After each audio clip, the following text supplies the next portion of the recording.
Coming to you from beautiful Indianapolis, Indiana, Tinker HQ. It's the Psychic Derailer podcast. A little bit more beautiful as of late. We've had a lot of new art pop up around town from both local and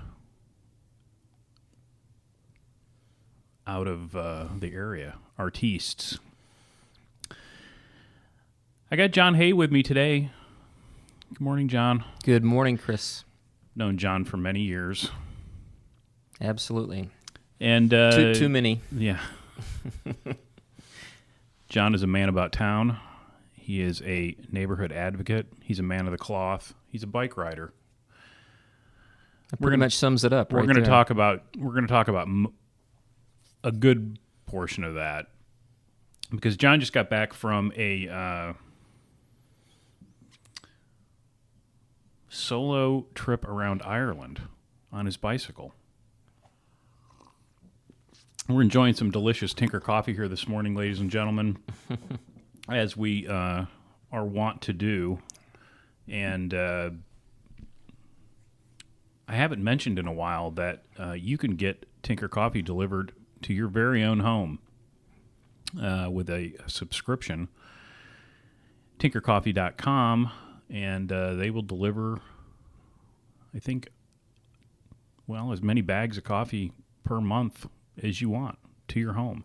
It's delicious coffee. It's locally roasted, sustainably sourced. All of the current catchwords apply. And they have unique roasts every month that are only for subscribers. Didn't know that. Yeah. That's good. Tinkercoffee.com. If you use the coupon code BIKES, you will get 25% off your first month's subscription. I benefit in no way financially from these little reads. If I did, I probably would spend more time thinking about what I was going to say. Well, this brew in particular lacks bitterness. Well, they have some fancy new machines. And, my palate is not at all refined. I can drink something and say, yes, I like that, or no, I don't. But when you tell me that there are the tasting notes of hibiscus and Jolly Ranchers, I mean, I don't get any of that. And the same thing with wine. But they had a particular bean that they had used in their drip coffee maker that they use. And then they used the same bean, same grind in this new machine. And I tasted it, and it was like, what I said was, there's nothing ever harsh about any of their coffees, but you do get little pointy bits occasionally. Mm-hmm. There's little sharp notes to what you're tasting. And I said all those were just rounded off or smoothed over, I said. And Steve looked at me and he goes, well, it is supposed to give you a rounder flavor profile. And I went, look at me. So, anyway, tinkercoffee.com. And there was we've just been discussing the LA muralist Jules Muck, who's been traipsing around town for the last, a couple weeks, and has been a very busy gal. And the Tinker building just received a giant Jules Muck rock mural. So if you'd like to see that, my Instagram, there's a couple pictures of it. Tinker's Instagram, there's a couple pictures of it. At Muckrock is the Jules Muck's Instagram. Yeah, there's some... she's done some cool stuff around town. Yeah. But we also have good artists locally. Yeah, absolutely, yeah. Gosh darn it. Yeah. Well, I mean, she's done some very inspiring work in what she's done here lately. And I was just telling Chris earlier that we have, on the Near East Side, we've employed a local artist, Tosca Carranza, to do 2 murals along Rural Street. And she's also done 5 traffic control boxes. All of these were around peacemaking, an effort to kind of impact some of the issues of crime we've had over there in the past. And really, really good work. But yeah, there's a lot of great artists that have a lot to offer in our community. Yeah, Indianapolis has always been we've got some of the advantages of a big city, but it's always felt like a small town. And sadly, of late, it's feeling more and more like a big city. But I don't know. Maybe it's just because you're getting old. That's all. Well, it is funny because I heard somebody say that he said something about the fact that I think it was what is it, Bret Easton Ellis, the guy that wrote American Psycho and I think Less Than Zero, and he said he was the old guy. He was the old man on the porch even when he was in high school. And I thought, I was the only one. I thought that was just me. Yeah. No, there's always been my brother at Christmas time. I got a little grumpy and he says that's when the Miller comes out. My grandfather. Yeah. I've always felt like Indianapolis was not just a small town, but a young town. That I go to some other cities that are much older, that may be even smaller than Indianapolis. But say something like, to name one, Milwaukee, St. Louis, Cleveland. Some of these feel much older. Their issues feel much more deeply ingrained. Sure. The divisions, the class setup of a community. And from the time that I moved to Indianapolis in 1976, and I really spent most of my life here, since then, it's always felt like it's always felt like a winnable war. It's always felt like things can turn and that each of us can have some influence on that. At least I've always felt that. And I've worked in the heart of the city, on the Near East Side for all this time. And, we've got huge issues, but right. we've been hammering away at them and collaborating together, working together, and, making some serious headway. Well, I think that's a great segue before we get into the fluffy stuff. Tell the folks out there what you do with Near. Yeah. So I direct Near, which is Near East Area Renewal, which is a nonprofit group, resident-driven, that does community development on the Near East Side neighborhoods. There are 22 neighborhoods just east of downtown, and we work in them and with them. Primarily, we've been working for the past 10 years in St. Clair Place, which 10 years ago had over 43% vacancy. And for the people that are listening who mostly don't live in Indianapolis, why don't we give it a quadrants? Street east out of downtown, or either on Michigan Street or on 10th Street. St. Clair Place kind of falls between Michigan Street and 10th Street, between Woodruff Place and Rural Street, or Tecumseh and Rural. It's 882 properties in that neighborhood. And again, we've been working for the past 10 years. We've been able to develop out of vacant lots and abandoned houses, 122 homes, affordable homes. These are all been sold to low to moderate income households. And we've cooperated with the city for a lot of infrastructure development over there and economic development. We do other things, like we're working on a reuse plan for Sherman Park, which is the old 50-acre site of RCA headquarters, and all of Elvis's records were pressed there, TVs were made there. They pulled out in the mid-1990s, and so there's now a reuse plan for that. We recently developed 64 units of affordable senior adult housing out of an old abandoned IPS school, School 78, which is now called the Minnie Hartman Center. That's kind of stuff that we do. Yeah. Yeah. Great. Well, I know that if you've ever been to Indianapolis and you've ridden to the southern terminus of the Monon Trail, which is it wasn't the first multi-use greenway in town. certainly the Pleasant Run Trail and the White River Trail were there, and the Fall Creek Greenway was there before any of those. First rail trail. Right. Yeah. Exactly. Mm-hmm. Yeah. But if you ride to the southern terminus of the Monon and go just east, there's I think a good number of the houses that you're talking about. Absolutely. Right there. And it's a pretty cool place too, because if you come to that trailhead for the Monon on 10th Street, you're about 100 yards from the trailhead, the northern trailhead for Indianapolis Cultural Trail, and you're about 100 yards from the southern trailhead for Pogues Run Trail, which is a new trail that's just developing. So it's kind of a cool place for cycling. It's it certainly is, and it's getting better.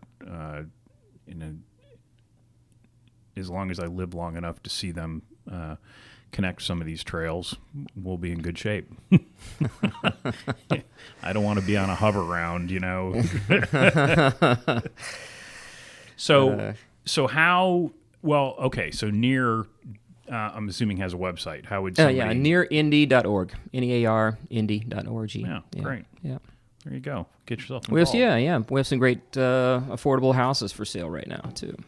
Well, and I would imagine that if somebody wanted to get involved, they could do that. Absolutely. Too. Yeah, we're having a kind of a big day on September 27th. It's a Friday, and it's called Caulk of the Town. And this is a day to weatherize homes. We have about 40 homes that need weatherization for the winter and some real basic fix-up. Have a lot of resources available for that. We're looking for volunteers to be a part of that. So you can sign up there. There you have it. Have caulk gun will travel. No experience needed. Yeah, right. Okay, so how did you? Because when I met you,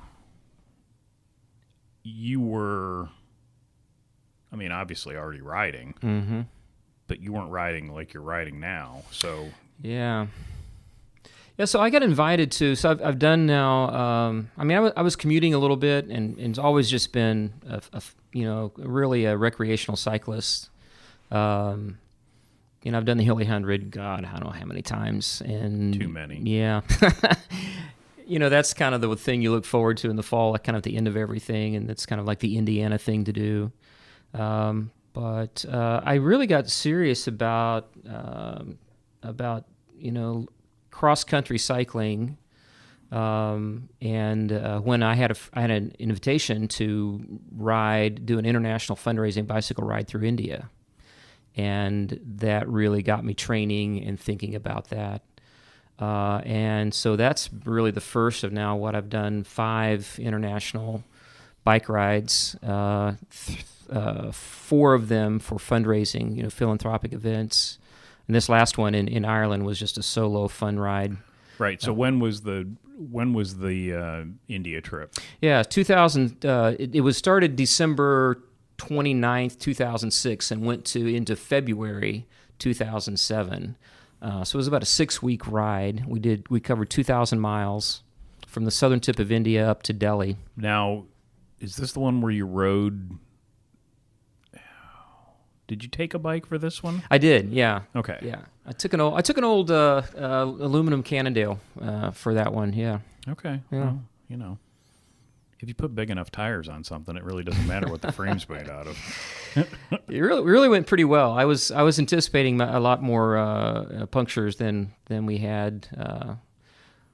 Like one day I had like 4 punctures in the same day, and of course, what you typically find is that I had a little fine wire that had gotten into the tread, and finally found it and took care of it. But for the most part, we had a good ride. The roads there, so there in India there are more bicycles on the roads than cars, and so it's while it can be kind of hairy being passed by vehicles, there's a lot of respect for people walking on the road, people riding bikes on the road. So it was pretty good. And this was an organized thing, so you had support we vehicles, did, yeah. and I would imagine you had fixers in country that kind of guided you through. There were 3 of us from North America that were on the trip, and then we picked up 3 riders in each state of India because there's a different language group for each state of India. Oh, wow.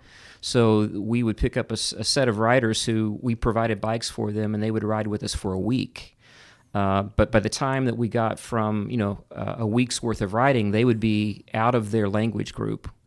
And we picked up another set of riders. They would go back home on the train. Yeah, I was going to say, how'd they get home? Yeah, no, they went back home on the train, and we paid them. Yeah, sure. And then we pick up another set of riders and ride for a week, and they'd ride out of their language group. So India is like, Hindi is and English are the two of the main languages. They're like 16 or 17, major languages and language groups, and so yeah, but that made it really interesting and fun. But we had really not many mechanical issues. The most interesting thing that happened is we came upon a guy who had ridden his bicycle from Kathmandu, Nepal, and we passed him along the road in one community and talked with him a little bit, and then had lunch, and then he rode on, and about an hour later we came upon him, and he was mechanically completely broken down. Whole bearing set in the back of his wheel. His back wheel was out.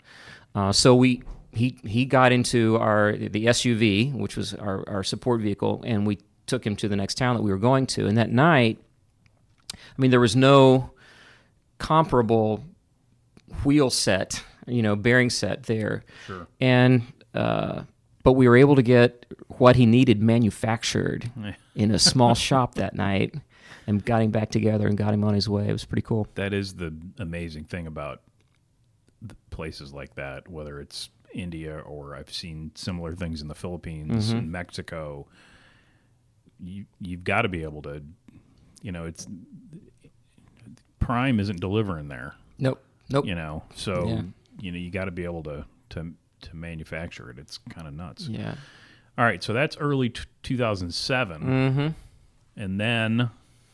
What's the next trip? So the next trip was, before the next trip, I had a mountain bike accident in 2007 in which I was riding out in Hendricks County in Washington Township Park. Oh, yeah, terrible place to ride. Yeah, well, I got squirrely on a trick bridge that I'd gone over 100 times and fell into a ravine and had 19 fractures. And you know how many people have broken their necks on that bridge? I don't know. I can't imagine. I can tell you what. Yeah. It's more than 2. It's no longer there. They've taken it out. I think you're the 3rd person that I know. Yeah. So anyway, so I recovered from that, but that was kind of a real pause for me about what kind of riding I'm doing and what I'm doing. But I still ride a mountain bike. I love it. But I've really kind of moved much more toward commuting and cross country cycling. So the next trip was in Vietnam. I really want to go there. Oh yeah, hospitality is great. We started in Ho Chi Minh City, Saigon, and rode north. We ended at Da Nang, which is about halfway up the country. You go on another, 400 miles to Hanoi. But our ride was along the Cambodian border, and so it was very hilly. It was the highlands, and about 200 miles over a 600-mile ride was right on the Ho Chi Minh Trail, which was very interesting. It's now a road. In the Vietnam era, it was a dirt path, and the story is that more ordnance was dropped on the Ho Chi Minh Trail than all bombs dropped in both the European and Japanese theater in World War II, and still people were undefeated. So it was really an interesting ride. Well, we were fighting the wrong kind of war. It was crazy, yeah. I was a little kid during that time, so well, I know. I'm not talking about philosophically. I'm just saying we were fighting the wrong kind of war. Yeah, You're trying to bomb through that kind of jungle canopy. It's just yeah. Again, that's a different podcast. No, that's true. No, but it's interesting. So we lost 38,000 young people during the war. They lost several million. There are not many old men in Vietnam that we saw. it's a very young country. At some point, I told somebody, I said, it feels like this country is being run by 18-year-olds. I mean, everywhere we went, it was just a very young country. And it's thriving now. I mean, it's pretty progressive in a lot of ways in terms of their economy. Still, a Communist Party controlled thing. I mean, we were followed the whole way, and phone calls were interrupted and all that kind of stuff. But it's like, yeah, we're paying money. We're helping the economy here. So right, yeah. Back when I was a Trek dealer, Trek has there's a component. Well, it's not part of the business anymore, but when I was there, it was. There's a component of the business called Trek Travel, and it still exists, and it's bicycle vacations. And I was lucky enough that I got to. I went to Costa Brava in Spain, and then a couple of years later, I went to Tuscany, which unbelievable. But one of the trips they used to do was 10 days through Vietnam and up into Cambodia, or over into Cambodia. Yeah. And that was one of the things that I thought, man, it would be great to do that. But and I had a whole thing planned in my mind, because it was like, it's only like, I think, a 3-hour hop from Manila. Mm-hmm. And, I had the lay of the land there. So it's like you could go spend some time on the beach in the Philippines, and then, have your fill of crispy pata and mango shakes, and then hop over to Vietnam. Or there's a lot of stuff that's close. Yeah, Bangkok. You can go to Thailand. And when we got to Da Nang, we were out of time, and I just felt like, boy, there's so much more I'd really like to see, and places like to go in that area. But it was beautiful. Absolutely. It's real easy to get into island time. I mean, things move a little slower. Yeah, for sure. And when all of a sudden you're not tied to a cell phone, and you're just, it's real easy to get sucked into that. Yeah, for sure. It's kind of fun to wake up. On a bike ride like this, any one of these bike rides, is you wake up and your job for the day is to ride your bike all day. Right. How cool. And the next day, you get up, and your job for the day is to ride your bike all day. So I could get used to that. So then the Vietnam trip ended when? That was 2012, yeah. Okay, so there was a few years, yeah. There's been about 2 or 3 years between each of these rides. Yeah, so. Well, then, it's probably good. Mm-hmm. The next ride was in Kenya. Right. And that was amazing. Now, which one did the breakaway trucker, when did that?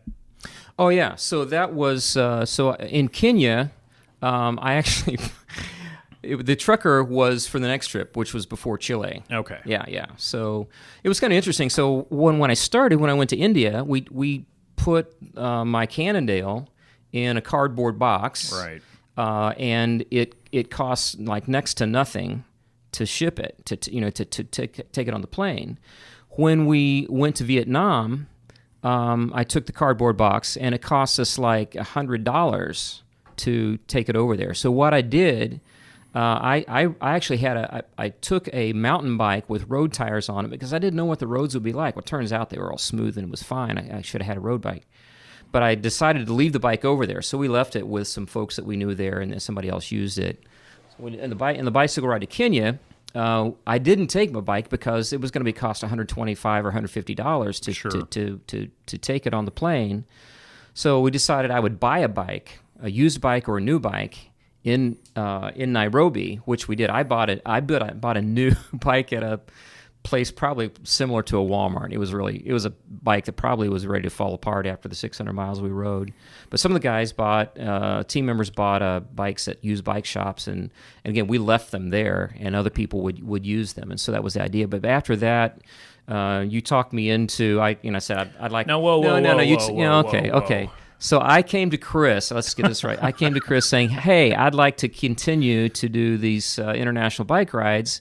I'd like to, but I don't want to pay the price for the shipping. And so we began to talk about a really cool bike that you set me up with. Is that better? Is that framed better? Yeah, because you always lay this talk me into this malarkey, and you're the one that came to me.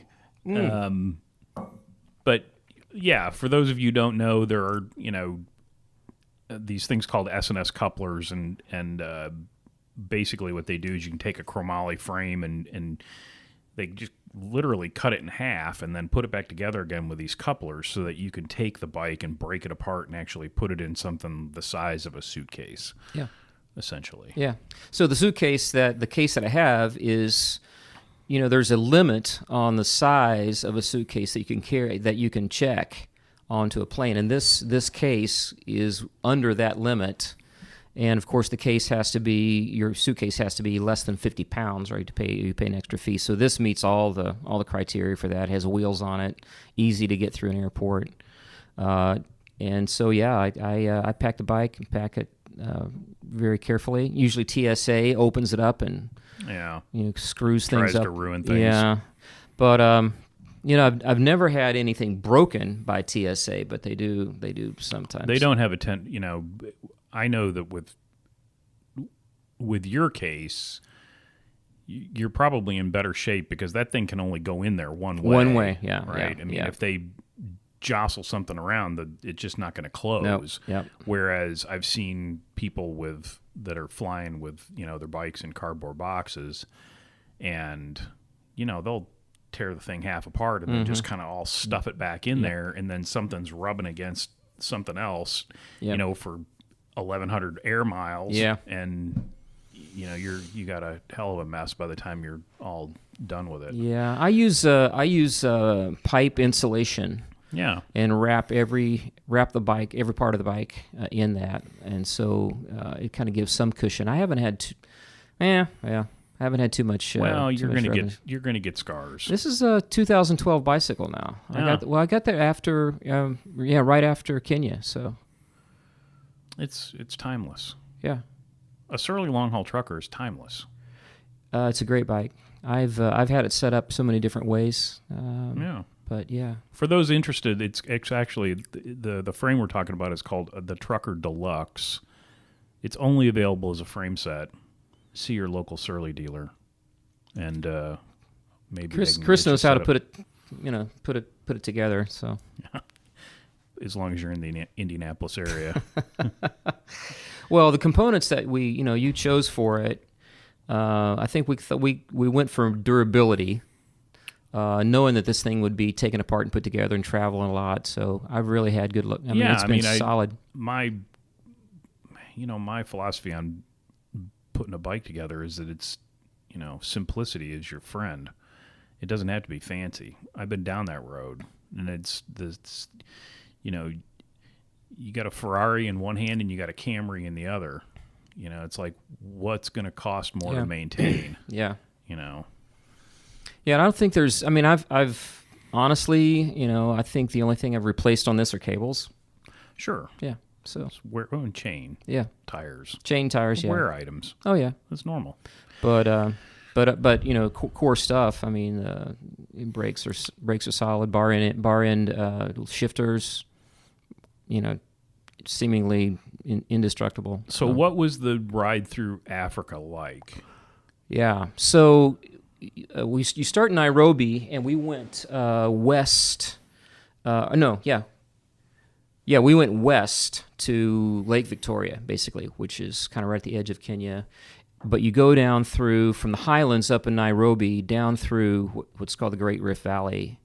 And when you go just west of Nairobi and you start to descend into this valley, it's just like you see the whole world in front of you. And, of course, all the wild game and everything that you see. We visited a game park, but you couldn't get out of the vehicle for that. Right. Wildcats and everything was really wonderful. The next day, we rode through a place called Hell's Gate National Park. Inviting. So we rode through it because there's no wildcats there. But we rode through giraffe, we rode through hippos. We rode through all kinds of, Hippos can be problematic. Well, but you're at a distance, and it was just amazing. Yeah. It was just really amazing. They call it Hell's Gate National Park because this is one of the places where the Earth's crust is the thinnest, and there are actually tar pits and smoke coming up. Wow. Out of the ground, and they've actually captured some of that for geothermal energy. But there was people thought they were actually close to hell.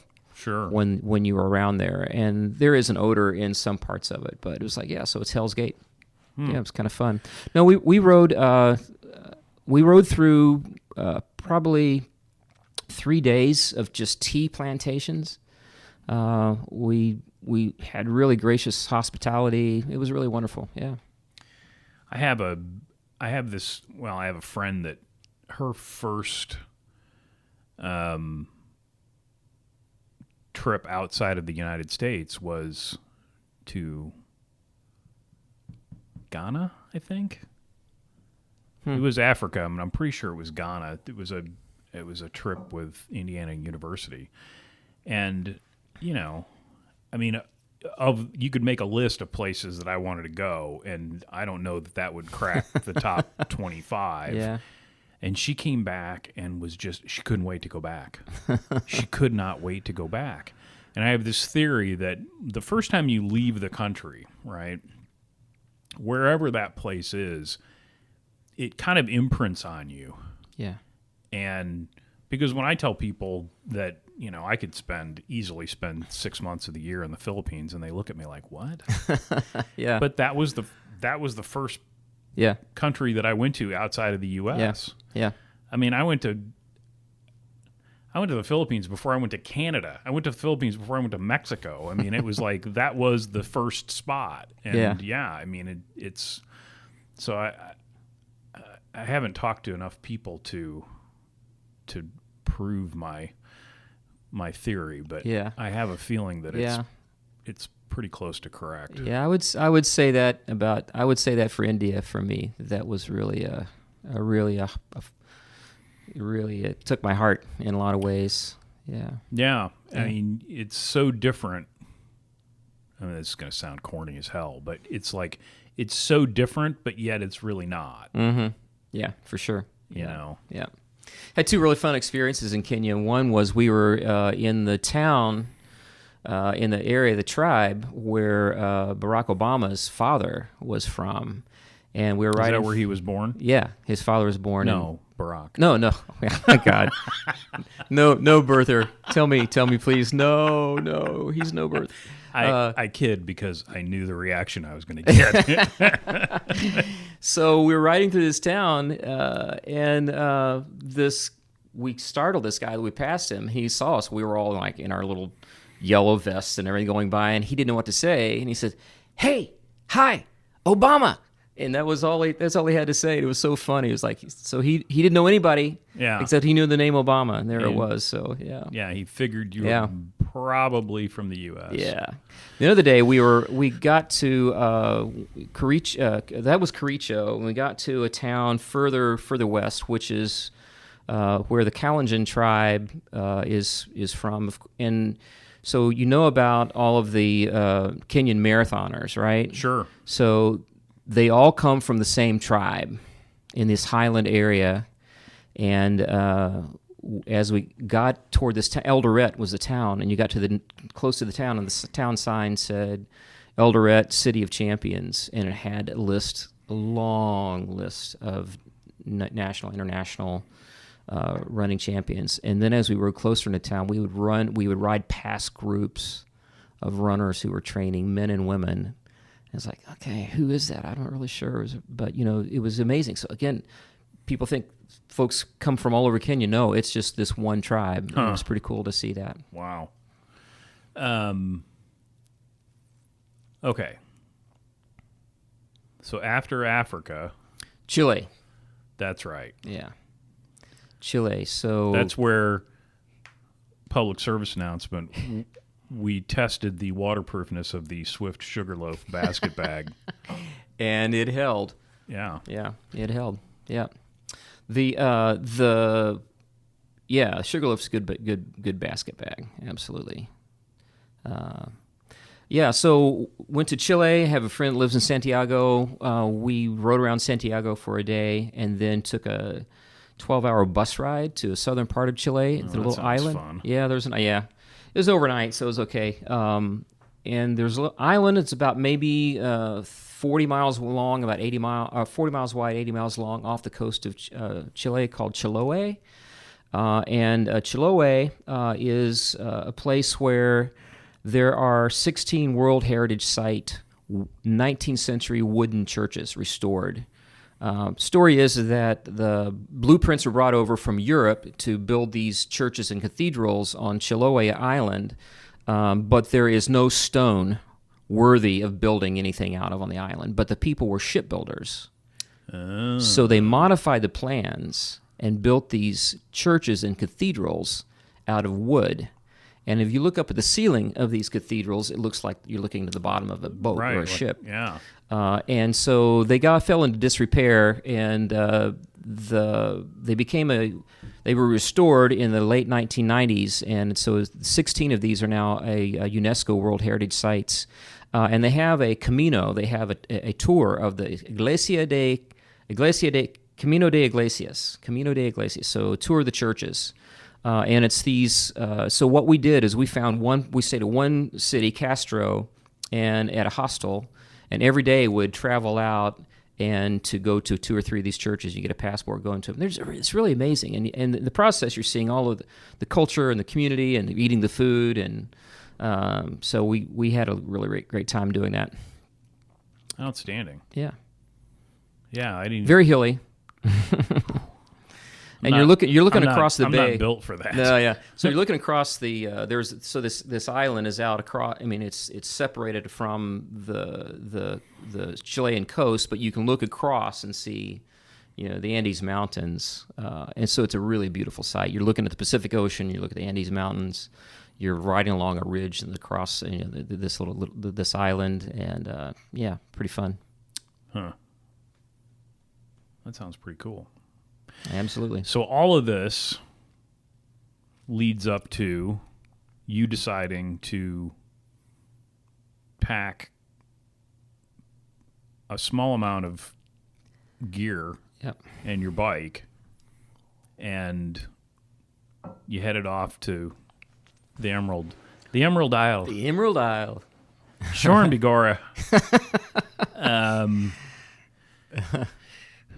But no cars. No cars. As I remember the story going. Absolutely. Did you take the bus to Chicago? Yeah. So I got out of the car at the Greyhound bus station here in Indianapolis. Rode a bus to Chicago, downtown Chicago.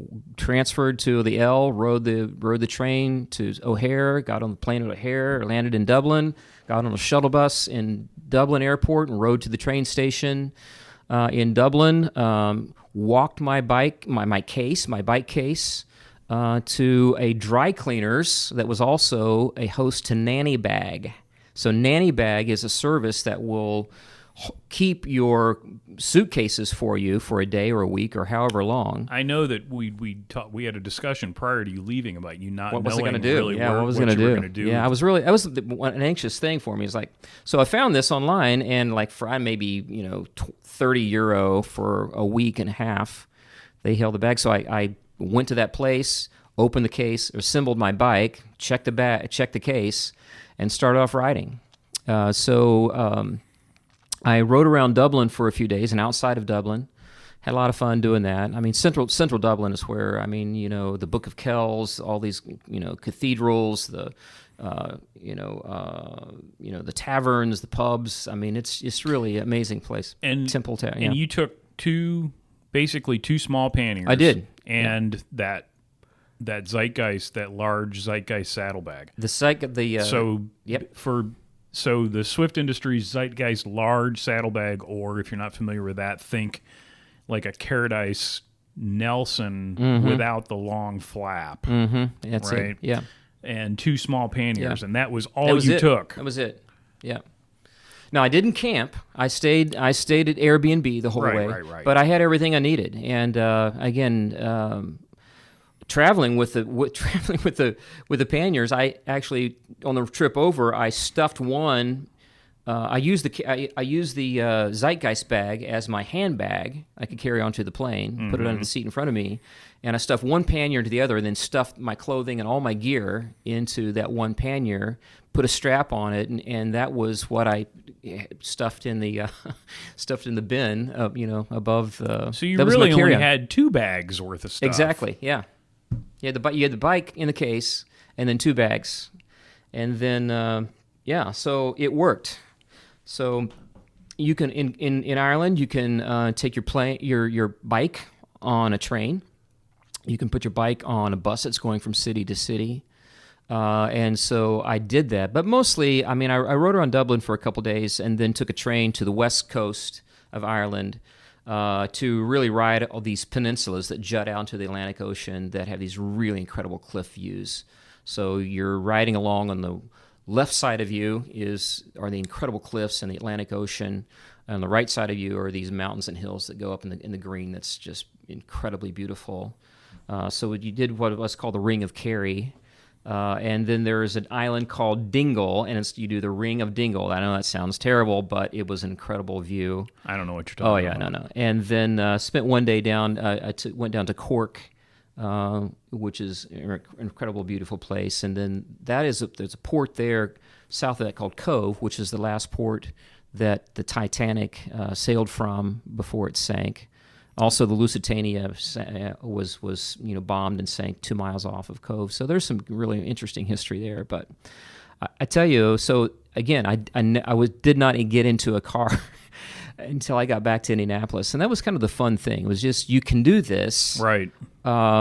Airbnb made it really easy, and I tried to separate. I tried to figure out how many miles I would travel by day, and I wanted to make sure I had plenty of places to stop and enjoy the scenery, enjoy the pubs, enjoy everything that was going on. So it turned out to be about 40 miles a day, which is entirely manageable. Oh yeah.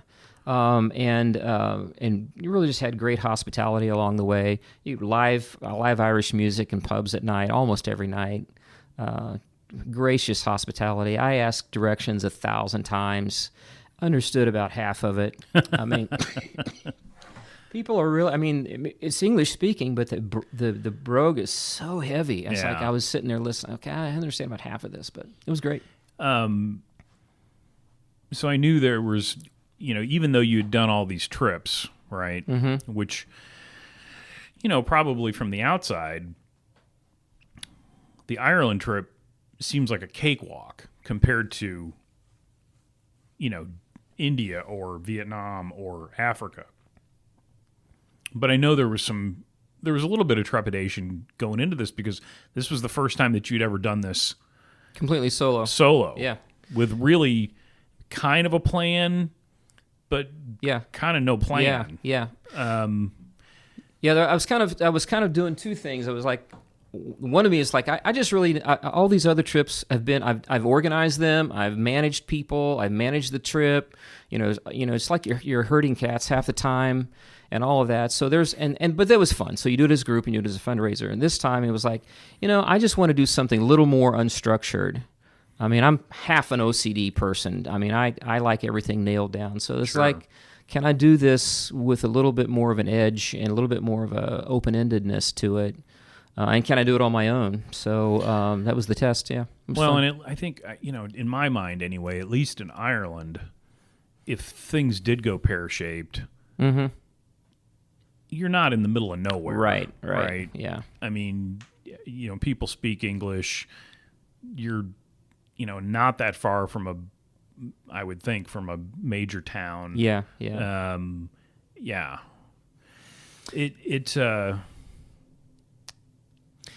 I would say Ireland in terms of hospitality, in terms of accessibility, is probably, if you're going to do this, probably the best place to do it. The downside, I would say, in riding in Ireland is that the roads are narrow and there is no shoulder, and that's a little hairy.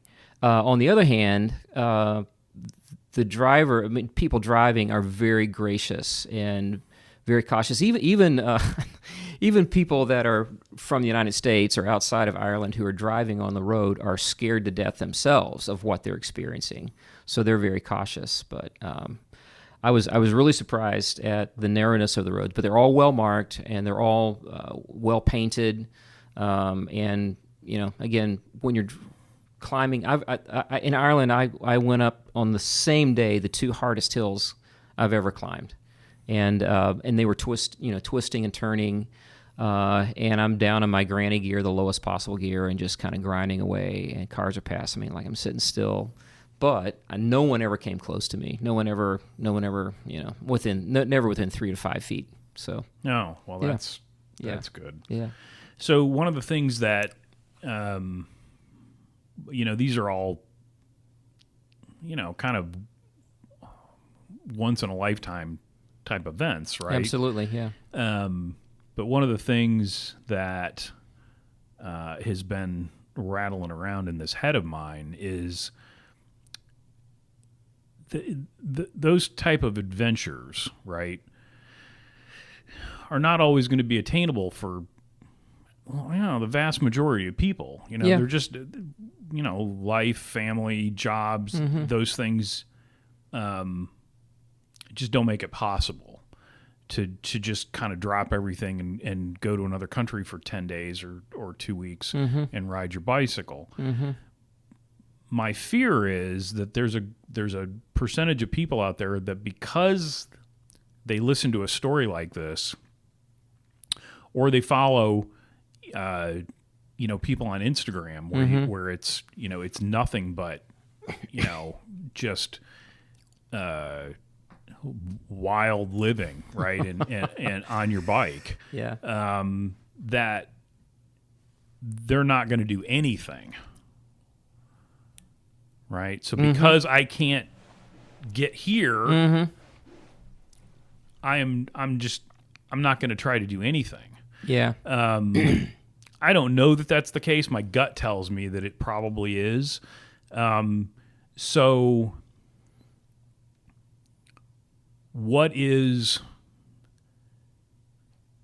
I'm always looking for manageable small bites, right?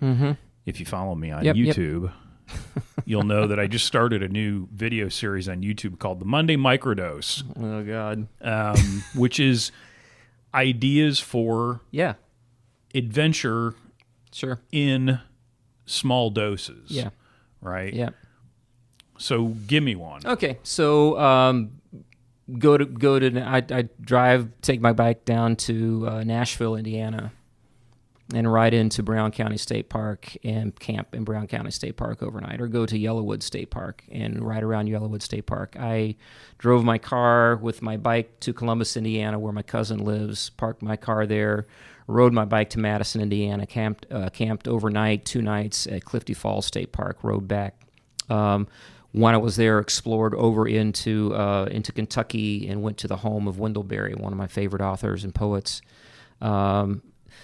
Those kinds of course, then have done the event where we've I've done another really wonderful ride is following the Great Allegheny Passage, which is from Pittsburgh to Washington D.C. That's a bit longer, but that's the thing you could do in 4 days. But anyway, so there, like, overnight stuff is for me. It's a good getaway, and I take all my own stuff, and you carry it with you, and you camp, and that's a lot of fun. And do it with a couple friends is great. And even even taking it down even further, I think the takeaway is you don't necessarily have to be in superhuman shape. You don't have to figure out how to ride to some place. Put your bike in your car. Put your bike on your car and ride to a park. Yeah. And explore that park. Yeah. Do it in an afternoon. Yeah. You can start. I drove my car with my bike to Plainfield and got on a rail. It's a rail trail that's not paved that goes out to Greencastle. It is now. It is now? Well, a good part of it. All right. is. Well, anyway, so I mean that's a half a day ride, and it's a wonderful ride, and it's all wooded right along there. A few little towns you go through, a few little stops. Yeah. It's pretty amazing. Yeah. So that was like very accessible. Yeah. You get your adventure where you can find it. Absolutely. Yeah. But even right around Indianapolis is, I call that can be an adventure sometimes. Yeah. Well, there are enough trails, and you've now in the urban area. So, I mean, I used to just go ride around Hidden Lake over by Butler, or going up and down, going up and down the Canal Towpath. Is you get you from downtown up to Broad Ripple. You can get something to eat right back down. It's kind of fun. You can ride around Hidden Lake. Yeah, that's a good point. That is one of my kind of favorite things to do if you've just got an afternoon is, you kind of have to probably scout it out depending on where you live. But, here we have, a number of greenways that I can't always ride to, but we'll put the bikes on the car and ride to the trailhead or someplace where we can access the trail and then just kind of spend the afternoon traveling around the town via these greenways, and we'll stop and get something to eat, a beverage or two maybe, because you get thirsty. Sure. When you're thirst. out there. You got to quench your thirst. Yeah. Probably dehydrating myself at the same time, but and then ride back. So, yeah, that's kind of what I've been focused on. Yeah. It's just trying to, I don't want to overuse it seems like, inspiring. I don't want to.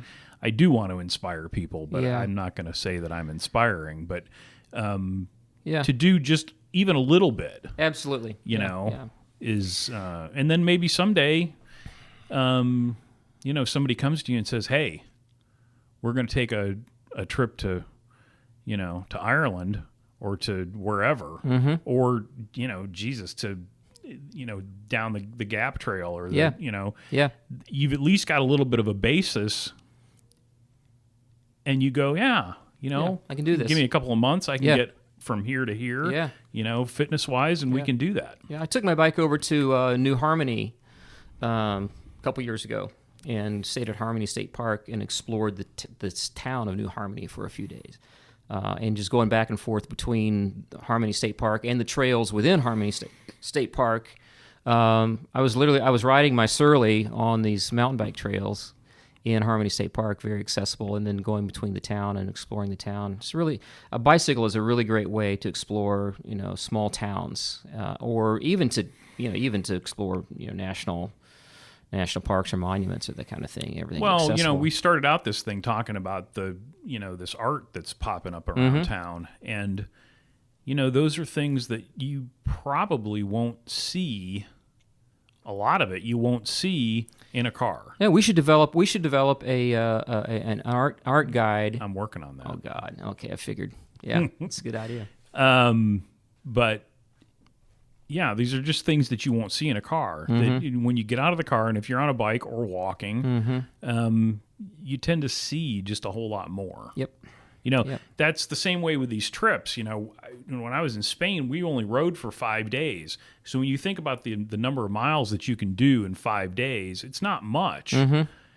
But you see so much more. Exactly, yeah. So the trip through Ireland, I felt like I'm not seeing hardly anything of Ireland. I mean, but you felt like you saw the whole country. Exactly, yeah. Absolutely. So a little less than 500 miles in 12 days, and you're really only covering a very small portion of the country. Never got near Belfast. Never got up, anything north.